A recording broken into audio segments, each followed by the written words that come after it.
L'actu, c'est GenFit hein, qui est en train de revenir très fort en ce moment. Est-ce qu'on a un pipeline, là, un news flow, des informations sur cette valeur qui sont positives? En tout cas, on voit que le titre amorce un petit rebond. Alors, GenFit profite surtout des mauvaises nouvelles. La bonne nouvelle pour GenFit, c'est un peu la mauvaise nouvelle qui touche son principal concurrent, Intercept. Intercept, c'est une société qui, comme GenFit, développe en phase 3, en phase finale de développement clinique, un candidat médicament pour la NASH, la stéatose hépatite non alcoolique. Et Intercept, en fait, a reçu un avertissement plutôt la FDA, l'autorité sanitaire américaine, a émis un avertissement signalant qu'il y avait eu presque 20 décès, 19 décès de patients utilisant son produit. Ce n'est pas dans la même indication puisque Intercept n'a pas encore l'autorisation de mise sur le marché sur la NASH. C'est dans une autre indication qui s'appelle la cholangite biliaire primitive pour lequel le produit a eu l'autorisation. Mais disons que ces décès, donc d'une manière générale, le profil de sécurité du Ocaliv, le produit d'Intercept est sérieusement remis en cause. Les investisseurs ont des doutes sur la capacité de la société à réussir le développement clinique final. Et ça avantage GenFit qui a à peu près 6 mois de retard sur Intercept. Intercept, société de quelle nationalité? C'est une biotech américaine. Américaine, donc GenFit, le français, pourrait tirer son voilà, épingle du GenFit est dans le peloton de suiveurs, mais en tête du peloton de suiveurs avec à peu près 6 mois de retard. En revanche, là, il va falloir délivrer pour eux aussi, c'est-à-dire que dans quelques mois, ils vont devoir prouver que eux, peut-être leur traitement est meilleur. Voilà, alors ils ont finalisé l'an passé une phase clinique intermédiaire, une phase 2. Les résultats étaient mauvais en première ligne et puis après retraitement, ils ont été suffisamment convaincants en tout cas pour que la société lance une phase 3 et trouve des investisseurs pour la financer. Celle-ci est en cours. Ils ont subi un retard de 6 mois parce que dans la NASH, dans cet univers de la NASH, il y a de plus en plus d'acteurs, de plus en plus de laboratoires pharmaceutiques qui recrutent des patients pour les essais cliniques. C'est donc de plus en plus difficile de trouver des patients pour finaliser l'étude clinique. GenFit a pris 6 mois de retard à peu près. Néanmoins, ils ont réitéré, c'était hier, leur objectif d'avoir 1000 patients dans l'étude au premier trimestre 2018.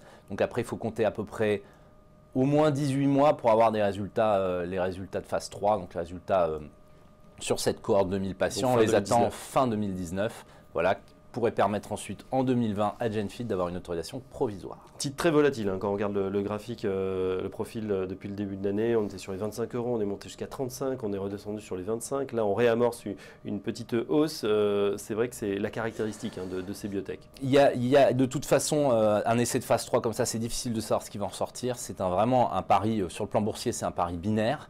Maintenant, juste un petit rappel, c'est que les analystes qui suivent Intercept aux États-Unis donnaient pour ce produit dans la NASH 7 milliards de dollars de chiffre d'affaires annuel potentiel. Voilà. Donc c'est un potentiel qui est en train d'être mis en cause pour Intercept, mais ça donne un peu une idée du marché, du potentiel commercial que représente la NASH. Ça passe ou ça casse, hein. C'est vraiment le thème de cette année 2017. Vous l'aviez prédit, vous nous aviez averti dans plusieurs papiers en début d'année. Et on a vu justement au gré des résultats que pour certains ça passait, pour les autres ça cassait. C'est le cas notamment d'Onxeo ou encore de Serenis, deux gadins boursiers suite à des publications décevantes. Alors, j'avais certainement pas prédit les échecs ou les réussites. Non, vous avez prédit que ce serait une année charnière pour nombre de biotech, puisqu'on était justement sur des temps longs, et que 2017, on arrivait dans une phase 3, il fallait effectivement, là aussi, montrer ce qu'on pouvait faire. Alors, on a eu des gros gadins depuis le début de l'année. Onxeo, effectivement, il y a eu Serenis aussi il y a quelques mois, Género plus récemment.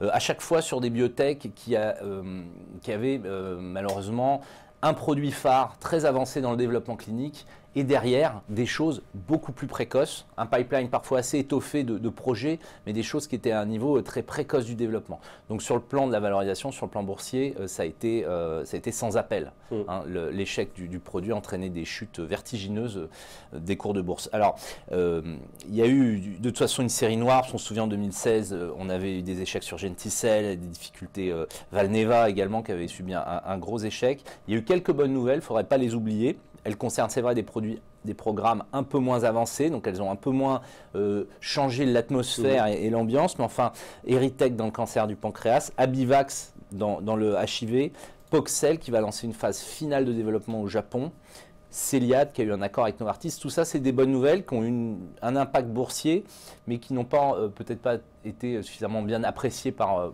les investisseurs. Voilà, il y a des échecs, mais il y a aussi des réussites. Et de toute façon, la biotech, c'est une grande part d'imprévisible. Ouais, d'où l'intérêt, on l'a déjà signalé, hein, de bien diversifier son portefeuille, plus que jamais sur ces valeurs biotech, ne pas mettre tous ses œufs dans le même panier. On a eu et on a encore des espoirs, hein, notamment sur des champions. C'est dans le top 5 au niveau des valorisations, au niveau des portefeuilles et surtout des parcours boursiers, DBV Technologies et Selectis. Là, on attend aussi des outcomes ou des milestones, comme on dit dans le jargon, des grands espoirs sur ces deux sociétés. Alors DBV, c'est la numéro 1, c'est la valorisation la plus importante pour une biotech française. On attend effectivement les résultats de l'étude de phase 3, l'étude finale qui s'appelle PEPIT. On l'attend au 4e trimestre, peut-être dès le mois d'octobre. C'est une étude donc, dans les patchs de désensibilisation des allergies à l'arachide pour les enfants. Là, c'est un potentiel également en milliards de dollars de chiffre d'affaires annuel. Et bon, c'est une société qui est déjà bien valorisée. Les attentes des analystes, en cas de succès, on a quand même un upside boursier très important, de l'ordre de 30 à 40% selon les estimations des différents analystes. Et une phase 3 qui a, somme toute, qui est relativement dérisquée compte tenu des résultats cliniques de phase 2 qu'on a déjà obtenus. Ça, c'est vraiment important parce que c'est quelque chose qui peut redonner de l'espoir aux investisseurs biotech. Et puis, c'est la biotech française la plus avancée, c'est celle qui peut être la première en France à mettre sur le marché un blockbuster aux États-Unis et en Europe. Voilà, espoir pour les investisseurs et espoir pour les patients également. Administration en immunothérapie par patch, hein, donc traitement assez révolutionnaire de l'allergie, notamment dans l'arachide. Énorme business du côté des États-Unis. On termine avec Selectis, là aussi un espoir. Alors Selectis, il y a eu une déception puisqu'ils ont un essai clinique qui a été interrompu, qui a été suspendu, au moins provisoirement par la FDA aux États-Unis avec un CAR-T allogénique qui est CD123, qui est un produit propriétaire. Donc une déception qui a été mal digérée par le marché. Il ne faut pas oublier que le programme le plus avancé de Selectis, c'est celui qui est en partenariat avec Pfizer et Servier. Sur celui-là, il n'y a pas eu de suspension. On attend toujours des résultats pour la fin de l'année. Selectis, il ne faut pas l'oublier non plus, c'est la seule biotech au monde à développer aujourd'hui au stade clinique des CAR-T allogéniques. Quand on voit le buzz, quand on voit les valorisations qu'il y a autour des CAR-T autologues, on pense à Novartis, à Kite, à Juno, on se dit si Selectis démontre quelque chose d'ici la fin de l'année sur un CAR-T allogénique, ça ne devrait pas laisser les investisseurs de glace. Bon, et voilà, on va évidemment suivre tout ça de très près et vous reviendrez nous en parler et nous dire quelles sont les plus prometteuses de ces molécules, de ces technologies, de ces sociétés. On termine avec le retour des IPO, les introductions en bourse. On en a quelques-unes, là, qui se bousculent au portillon. On peut dire que c'est le retour parce que c'est vrai que cette année a été plutôt amorphe en termes d'introduction en bourse. Alors là, c'est la société Biomup qui est en ce moment même d'ailleurs en train de dévoiler les modalités de son introduction en bourse. C'est une medtech basée à Lyon qui développe en fait des poudres de collagène pour le traitement des hémorragies en urgence dans les blocs opératoires. Alors, ça va être la 5e introduction sur Euronext depuis le début de l'année. En France, on avait eu Inventiva, Lysogène, Valbiotis, on a également eu Avancium, ça c'était Amsterdam.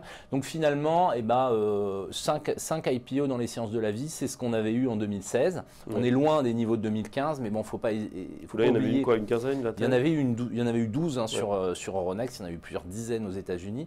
Il ne faut pas oublier qu'entre-temps, il y a eu l'élection présidentielle aux États-Unis, un gros débat sur le prix des médicaments, beaucoup d'incertitudes, beaucoup d'incertitudes d'ordre macro sur la biotech qui freinent un peu les investisseurs. Donc finalement, si cette introduction se passe bien, on aura tenu un petit peu en 2017 le niveau de 2016, puis qui sait s'il n'y en a pas une autre qui se prépare pour il y en a sans doute dans le pipe, on découvrira tout ça, on pourra les observer. Évidemment, là, comme le disait Pierre-Louis Germain, Biomup est en train de dévoiler les modalités, ce qu'ils attendent, donc c'est un peu tôt pour faire l'analyse complète de la société, mais on le fera dans un prochain journal des biotech. J'en profite pour vous dire que justement, on crée ce rendez-vous avec Pierre-Louis Germain, donc le rédacteur en chef de Biotech Finance. Ça sera tous les 15 jours sur cette antenne et on sera en compagnie de patrons justement de biotech qui viendront nous expliquer pourquoi ça marche moins bien. Ce sera donc tous les 15 jours, prochaine émission dans donc 2 semaines. Merci Pierre-Louis Germain, le rédacteur en chef de Biotech Finance, avec nous donc pour ce tout nouveau programme. Dans un instant, la suite sur Téléfinance.